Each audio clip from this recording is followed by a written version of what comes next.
படித்துவிட்டு அமைச்சர்கள் சொன்னால் பேசினால் சரியாக இருக்கும். முதல்ல அமைச்சர் உறுப்பினர்கள் பேசுவதற்கு முன்பாக அறிவிப்பை சொல்லிவிட்டார்கள். ஆனால் அறிவிப்பை பற்றி தான் மேலும் கீழும் வருமே தவிர சபை பேச்சு சரியா இருக்காது. எனவே அமைச்சர் பதிலுரைக்கு முன்பு அறிவிப்பை படித்துவிட்டு பதில் சொல்லலாம். அதுதான் சரியா.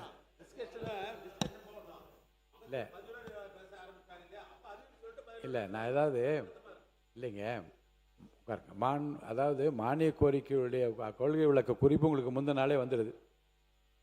மானிய கோரிக்கைகளை ஒட்டி அறிவிப்புகள் அரசினுடைய புதிய திட்டங்களை பற்றி அவர் சொல்லுகின்றார்கள்.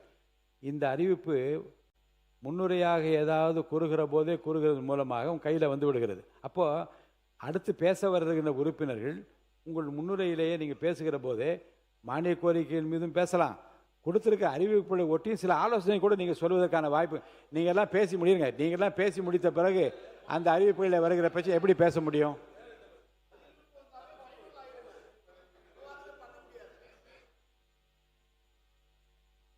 மாண்புமிகு பேரவைத் தலைவர்களே, தாங்களும் சட்டமன்ற உறுப்பினராக இருந்திருக்கிறீங்க, அவையில் நீண்ட காலம் வந்திருக்கிறீங்க. எப்பொழுதுமே அமைச்சருடைய பதிலுரைக்கு பிறகுதான் அவருடைய அறிவிப்பு இருக்கும். அதுதான் முக்கிய தத்துவம். எல்லாரும் உறுப்பினர்களும் அதான் எதிர்பார்த்துட்டு இருப்பாங்க. ஆளுங்கட்சியாக இருந்தாலும் எதிர்கட்சியாக இருந்தாலும் தாங்கள் பேசிய பிறகு, தங்களுடைய தொகுதி சம்பந்தமாக பேசிய பிறகு அந்த தொகுதியில் தங்களுடைய தொகுதிக்கு ஏதாவது அறிவிப்பு வருமானு எதிர்பார்ப்பாங்க. அது மட்டும் இல்லை, அறிவிப்பு கொடுத்துட்டா எல்லா தொலைக்காட்சியிலையும் ஊடகங்களும் இதுதான் வந்துகிட்டு இருக்கும், அமைச்சருடைய பதில் வராது. ஆகவே ஏற்கனவே இருப்பதை போல புதிய நோக்கமே அறிவிப்பு கொடுத்தா சரியா இருக்கும். இல்ல புதிய நோக்கமே அரசனுடைய புதிய திட்டங்கள் என்ன, ஏற்கனவே இந்த திட்டங்களுடைய ஒட்டி அவர் எடுத்த நடவடிக்கை என்ன என்பதை பற்றி அறிவிப்புகள் தான் வருகிறது. இல்லை இருங்க, அதாவது நோக்கம் என்ன என்றால் அரசு எடுத்திருக்கிற நடவடிக்கையுடைய முத்தாய்ப்பு. இல்லை உட்காருங்க உட்காருங்க உட்காருங்க உட்கார் உட்கார் அவர் தான் பேசுறாரு, நீங்கள் உட்காருங்க. இல்லை அரசினுடைய முத்தாய்ப்பான திட்டங்களை மக்களுக்கு கொண்டு சேர்ப்பதில் தான் அறிவிப்புகளே இருக்கிறது.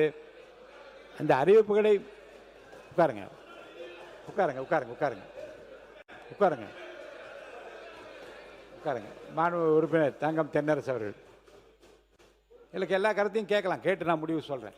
பேரவைத் தலைவர்கள் நீங்கள் ஒரு கருத்தை சொல்லுகிறீர்கள், நான் ஒரு பொதுவாக ஒன்று சொல்கிறேன். இப்போ ஒரு திரைப்படத்துக்கே போகிறோம்னு வச்சுக்கோங்க, இந்த திரைப்படத்தில் கிளைமேக்ஸ்ன்றது கடைசியாக தான் இருக்கும். எப்படியுமே நீங்கள் ஒரு 2 மணி நேரம் இருக்கத்தானே போக போகிறீங்க, அதெல்லாம் பார்க்கத்தானே போகிறீங்க. அதனால் போய் உட்கார்ந்த உடனே கிளைமேக்ஸை முதல்ல போட்டுருவோம். அதை கிளைமேக்ஸ்லாம் பார்த்துட்டு அதுக்கப்புறம் அந்த படத்தை அவர் எப்படி டைரக்டர் பண்ணியிருக்காரு, எப்படி எல்லாமே நம்ம பார்த்து மெதுவாக அந்த திரைப்படத்தை பற்றி எப்படி வேணாலும் நம்ம அதை பற்றி கற்று சொல்லிக்கலாம்னு சொன்னால் அது அவ்வளோ தூரம் சரியா இருக்குமா? எனவே என்னுடைய கருத்து என்னன்னா, கிளைமேக்ஸே பார்க்காம மக்கள் போயிடுற கவலையில் நான் சொன்னேன். இல்லை கிளைமேக்ஸ் யாருமே பார்க்க மாட்டாங்க. கிளைமேக்ஸை நிச்சயமாக பார்ப்போம். உங்களுடைய கிளைமேக்ஸு பேரவைத் தலைவர்களே, நான் முடிச்சிடறேன். என்ன இன்னைக்கு ஒரு லைட்டர் வேணும். ஐம் சேயிங், இன்னைக்கு காலையிலேருந்து ஒரு முடிவில் என்ன பண்ணுறீங்கன்னா, எதை முதல்ல சொல்லி எதை பின்னால் சொல்கிறதுன்றது காலையில் வந்த உடனே அவர் பள்ளிக்கல்வித்துறை அமைச்சரை நீங்கள் பதில் சொல்லி அப்புறம் நீங்கள் பேசுங்க கேட்டுங்க அப்படின்றீங்க.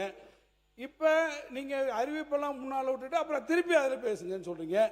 பேரவைத் தலைவர் தூங்கிட்டும் படுத்துக்கிட்டும் ஒத்திக்கிட்டும் படுத்துக்கலான்ற ஒரு முடிவுக்கு பேரவைத் தலைவர் வந்து விட்டீர்களா என்பதை நான் அறிய விரும்புகிறேன். எதிர்கட்சி தலைவர் பேசுங்க. பேரவைத் தலைவர்களே, நம்முடைய முன்னாள் அமைச்சர் சட்டமன்ற உறுப்பினர் தங்கம் தென்னரசு சொன்னது போல, நீங்கள் தேட்டருக்கு போனோடனே கிளைமேக்ஸை போட்டுட்டீங்க, அதுக்கப்புறம் வேணுங்கிறவங்க இருந்து பாருங்க அப்படின்னு அவர் சொன்னார். நீங்கள் சொன்னீங்க மக்கள் கிளைமேக்ஸ் என்னன்னு தெரியாம போயிடுவாங்களோ அப்படின்னு. படம் நல்லா இருந்தால் மக்கள் உண்மையாக இருந்து தேட்டரில் கிளைமேக்ஸ் வரைக்கும் பார்ப்பாங்க. நீங்கள் சொல்கிறத பார்த்தா இந்த படம் எப்படியும் ஓடாது, இந்த படம் நல்லா இருக்காது, அதனால் முதலே கிளைமேக்ஸை போட்டுருவோம் அப்படின்னு சொல்கிற மாதிரி இருக்கு.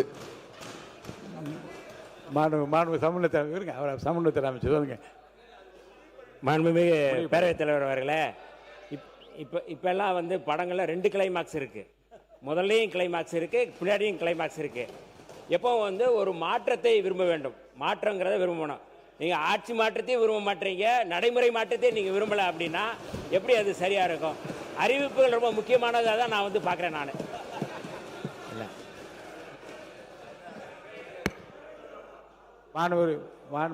போதும்.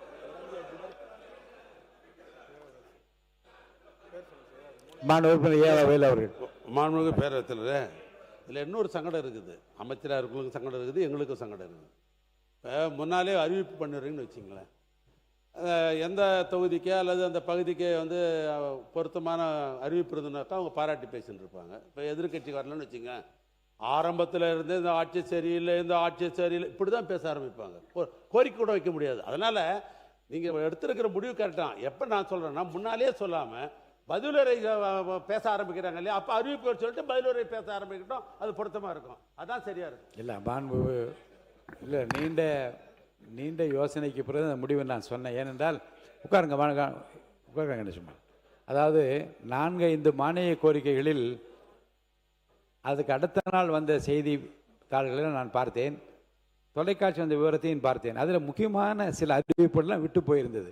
ஏனென்றால் இங்கே மாண்பு அமைச்சர்கள் புத்தகமாக கொடுத்தாலும் கூட பேசுகிற போது எடுத்து சொல்லுகிற அந்த விடயங்கள் தான் தொலைக்காட்சியிலும் வருகிறது, பத்திரிகையிலும் வருகிறது. ஏனென்றால் எல்லா பத்திரிகை ஊடக நண்பர்கள் அத்தனை பேர் எல்லாவற்றையும் படித்து பார்த்து விட்டும் எழுதி வரக்கூடிய வாய்ப்புகள் குறைவாக இருப்பதாக என் மனதிலே பட்டது. என்னை பொறுத்த வரைக்கும் அறிவிப்புகளிலே என்ன இருக்கிறது என்பதை பற்றி உறுப்பினர்கள் பேசுவதற்கான வாய்ப்பும் கிடைக்கிறது. இந்த புதிய அறிவிப்பில் என் ஊர் ஏன் விட்டுவிட்டது என்றும் கேட்கலாம். உதாரணத்துக்கு மீன்வளத்துறையிலே இந்த நாகப்பட்டினத்தை செய்திருப்பதை என் தொகுதியில் ஏன் தரவில்லை என்று கடலூரை சேர்ந்தவரும் கேட்கிற வாய்ப்பும் வரும். புதிய அறிவிப்பை பார்த்து படித்து விட்ட பிறகு எல்லா உறுப்பினரும் பேசி முடிந்த பிறகு அவர் பதிலுரை சொல்லுகிற போது அறிவிப்புகளில் இருக்கிற விஷயங்களை பற்றி உறுப்பினர்கள் பேசக்கூடிய வாய்ப்பை இழந்து விடுகின்ற காரணத்தினாலே அறிவிப்பை முதலில் வெளியிட்டு பேசுவதுதான் பொருத்தம் என்று நான் கருதுகின்றேன். அதன்படி நடைமுறை தொடரட்டும்.